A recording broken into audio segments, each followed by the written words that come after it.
المدايح جت على الصيت عفوية، والشعر لها الفخر في محياها.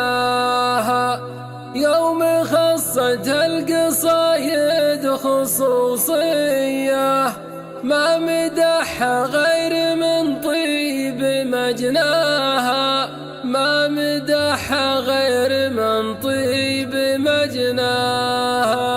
قناة بندر العتيق. المدايح جت على الصيت عفوية، والشعر لها الفخر في محياها.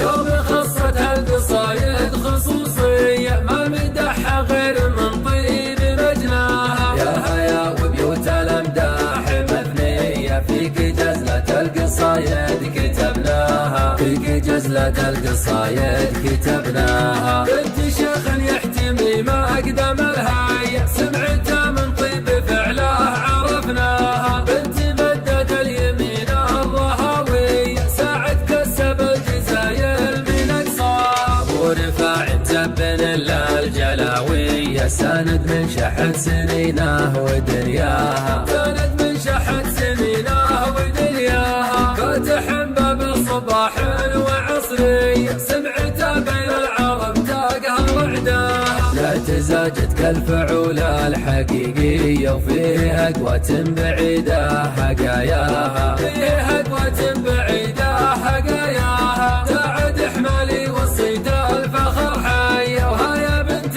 المواجيب ضراها. تفتخر باسمه ليامها الرطارية، الكريم اللي على الطيب رباها. المدايح جت على الصيت عفوية، والشعر لها الفخر في محياها. يوم خصتها القصايد خصوصية، ما مدحها غير من طيب مجناها. يا هيا وبيوت الأمداح مثنية، فيك جزلة القصايد كتبناها، فيك جزلة القصايد كتبناها. بنت شيخ يحتمي ما أقدم الهاية، سمعتها من طيب فعلها عرفناها. بنت مدد اليمين الرهاوية، ساعد كسب الجزاير من أقصاها. ورفاع مزبن الجلاوية، ساند من شحت سنينه ودنياها، ساند من شحت سنينه ودنياها. فاتح باب الصباح